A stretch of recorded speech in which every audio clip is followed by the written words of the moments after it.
Pagising namin, kung meron man kaming nagawa hindi maganda, naisip na maganda, Lord, I pray na mapatawad mo ang bawat isa, lalo na po ako, Lord. Lord, I pray na buksan mo yung aming puso at isipan, Lord, para sa aming marinig na yung salita ngayong umagang ito. Samahan mo ang bawat isa, turuan mo rin po ako, samahan ng Gabriel, Lord, para ang lahat ng aming sasabihin ay galing lamang po sa iyo, Lord. Lord, hindi ko po kaya itong mag-share ng iyong word. Kaya I pray, Lord, na narito pa, ikaw na ang namuna sa pag-aaral na ito, sa pakikinig na ito, sa pag-share ng iyong word of God. Salamat po, Lord God, dahil we believe na narito pa po sa aming kalagitnaan. And I pray na ang iyong mga salita na aming marinig ay maisabuhay ng bawat isa. Maraming salamat, Lord. Maraming salamat, Jesus. Maraming salamat, Banal na Espiritu. Ito po ang aming dalangin sa pinakamataas na pangalan ng aming Panginoong Hesus. Lahat tayo ay magsabi ng Amen and Amen. Sige po, pwede na po tayong umupo. And good morning po sa lahat. Good morning. May tanong po ako. Ang lahat po ba ay nakapag-devotion na? Taas po yung kamay ng nakapag-devotion. Taas ang kamay ng hindi nakapag-devotion. At ang lahat ng hindi version ay dito po sa NLT version. 1 to 11 po. At doon na po sa nakapag-devotion ay nabasa na nila to. At doon sa mga hindi nag-devotion ay hayaan niyo pong basahin ko po ito para sa inyo. So samahan niyo po ako, sabayan niyo po ako sa pagbabasa ng chapter 37 ng Genesis verse 1 to 11. So Jacob settled again in the land of Canaan, where his father had lived as a foreigner. This is the account of Jacob and his family when Joseph was 17 years old. He often tended his father's flock. He worked for his half-brothers, the son of his father's wife Bilhah and Zilpah. But Joseph reported to his father some of the bad things his brothers were doing. Job loved Joseph more than any of his other children because Joseph had been born to him in his old age. So one day Jacob had a special gift made for Joseph, a beautiful robe. But his brothers hated Joseph because their father loved him more than the rest of them. They couldn't say anything worth to him. One night, Joseph had a dream, and when he told his brothers about it, they hated him more than ever. Listen to this dream, he said. We were out in the field trying up bundles of grain. Suddenly my bundles stood up, and your bundles all gathered around and bowed low before mine. His brothers responded, "You think you will be our king? Do you actually think you will reign over us?" And they hated him all the more because of his dream and the way he talked about them. So Joseph had another dream and came again to tell his brothers about it. "Listen, I have had another dream," he said. "The sun, moon, and 11 stars bowed low before me." This time, he told the dream to his father as well as his brothers. But his father scolded him. "What kind of dream is that?" He asked, "Will your mother and I and your brothers actually come and bow to the ground before you?" But while his brothers were jealous of Joseph, his father wondered what the dreams meant. Salamat sa salita ng Diyos. Palakpakan po natin salita ng Diyos. So sa binasa ko, dinig na dinig naman po natin na ang bida ay si Joseph. Di ba tinatawag din siyang Joseph the Dreamer, amen. So si Joseph, ang tatay niya ay si Jacob, amen. At dito, sino naman ang nanay ni Joseph?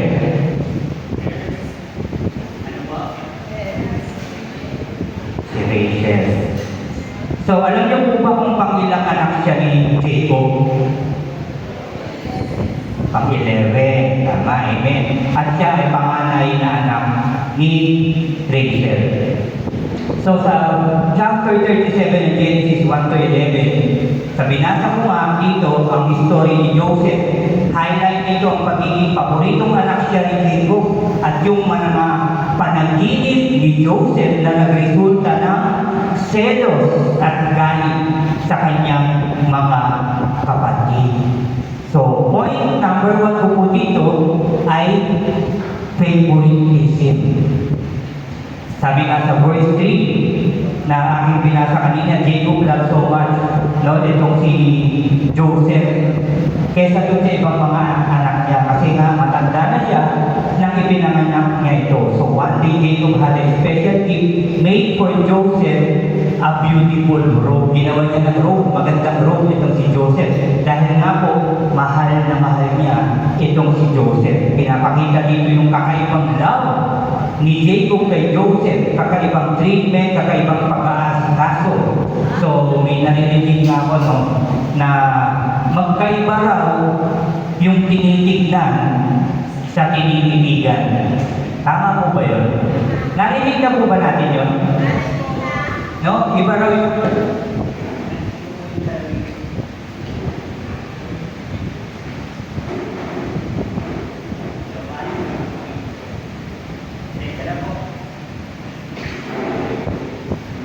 Take two po. So, iba daw po yung tinitignan sa tinititigan kasi may mga bagay na tinignan lang natin, okay. Pero may mga bagay din na tinititigan natin, lalo na pag ito po ay gustong-gusto natin. Di ba po? So, yun po yung pagkakaiba. So, yung point number 1 na po ay yung favoritism. But his brother hated Joseph so much because their father loved him more than the rest of them. They couldn't say anything, no? Sabi sa Tagalog, nang mahalata ng mga kapatid ni Joseph na mas mahal siya ng kanilang ama, kinamuhian siya ng mga ito at ayaw siyang pakisamahan ng maayos. So, kita-kita nila dito yung favoritism. Ano po? Tayo po ba meron din tayong mga favorite? Wala. May narinig ako, bilis ng sagot. Wala. Kahit sa pagkain po, wala tayong paborito. Siyempre, meron din, ano po, sa mga damit, meron din tayong paborito. No po. Pero dito pinapakita sa atin yung favoritism sa pamilya, sa trabaho, o saan man, even sa ating ministry, sa church, ano po, dito, yung favoritism talaga ay hindi, pwede natin masabing hindi maganda, even kahit masabihin natin na porke ba mas pogi, mas cute, favorite natin. Pag hindi masyadong pogi, hindi natin favorite. At yung sweet, favorite natin. Pag hindi masyado, pag maasim, sabi nga, hindi natin paborito. So dito tinuturo sa atin, dapat wala tayong favoritism. Lahat tayo ay pantay-pantay. No? Yun nga, sabi sa work, sa school, sa ministry, dapat pantay-pantay ang pagtitinginan sa bawat isa. Pantay-pantay ang love na ipinapakita at ibinibigay sa isa't isa. Dahil ang favoritism ay pwedeng magkaroon ng pagkakawatak-watak ng isang samahan at pagkakaroon ng samaan ng loob sa bawat isa. So dapat pantay-pantay ang pagtitinginan, walang labis, walang kulang, dahil ang love ni God sa atin ay pantay-pantay. Amen. So dapat ganun din tayo. Kung paano magmahal si God, ganun din natin. Ganon din po natin din mamahalin yung ating kapwa. Lalong-lalo na yung ating pamilya. Lalong-lalo na yung ating pamilya na mga kapatid natin sa pananampalataya. Pantay-pantay teacher hindi ata sa tinitignan, hindi mga live tinitigan, classes niya. kundi Na ganun siya pantay. So, wala po tayong favorite, walang favoritism tayong mga nandito. Yan po yung point number 1. So, point number 2, ito na yung panaginip ni Jacob. Sabi sa verse 5 hanggang verse 7, one night Joseph had a dream, and when he told his brothers about it, they hated him more than ever. Listen to this, sabi niya. We were out in the field trying to bundle of grain. Suddenly, my bundle stood up, and your bundle all gathering around and bowed low before me. Yun yung kanyang panaginip. Ang panaginip ni Joseph ay naging dahilan ng galit, sama ng loob ng kanyang mga kapatid, dahil nung mga panahon na yun, siyempre, hindi pa nila nauunawaan talaga yung gustong iparating ni God, no?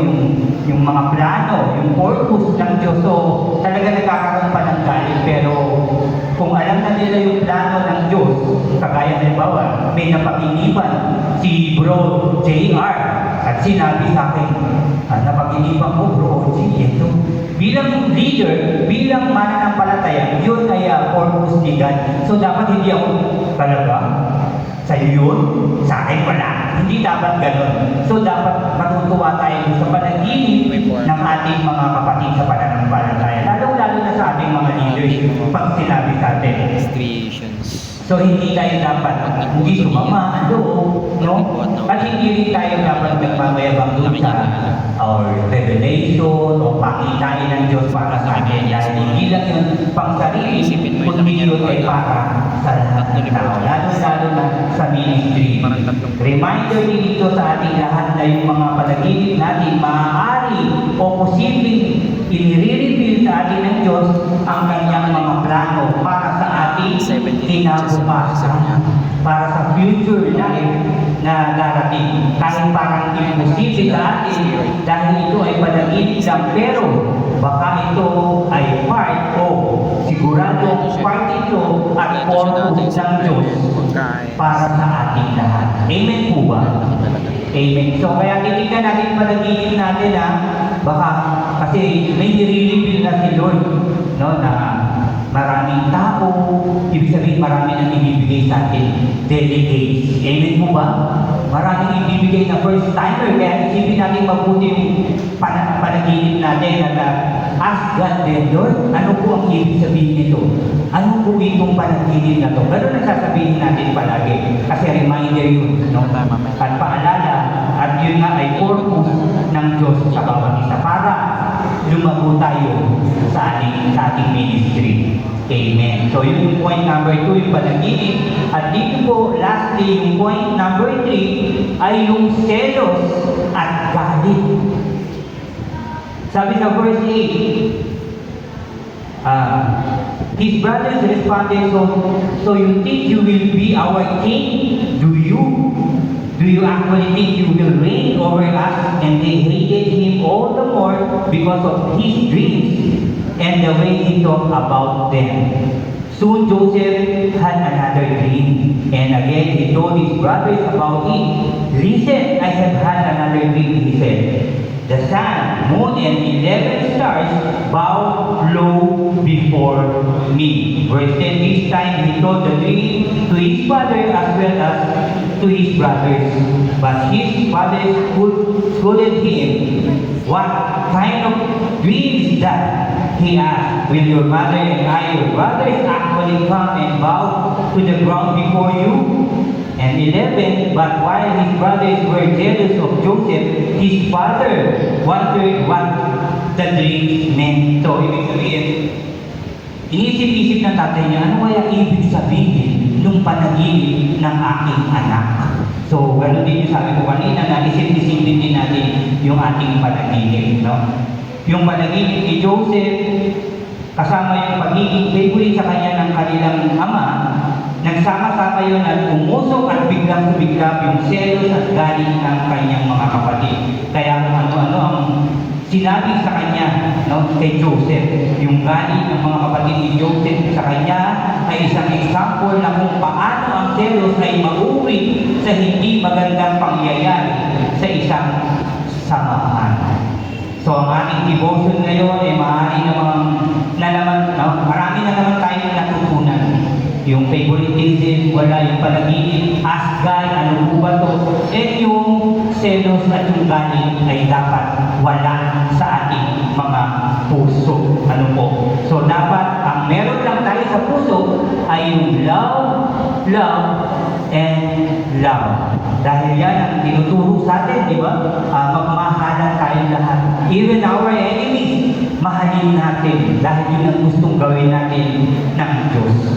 At ito po yung gusto kong iwanan at pinakita rin sa akin ni God yung tungkol dito sa Matthew chapter 5, verse 43 hanggang 48. Yung International Version po or NIV. Pakinggan po natin ito. Verse 43, you have heard that it was said, love your neighbor and hate your enemy. But I tell you, love your enemies and pray for those who persecute you, that you may be children of your Father in heaven. He causes His sun to rise on the evil and the good, and sends rain on the righteous and the unrighteous. If you love those who love you, what reward will you get? Are not even the tax collector doing that? And if you greet only your own people, what are you doing more than others? Do not even pagan, sabi ganyan. Do that. Be perfect, therefore, as your heavenly Father in heaven is perfect.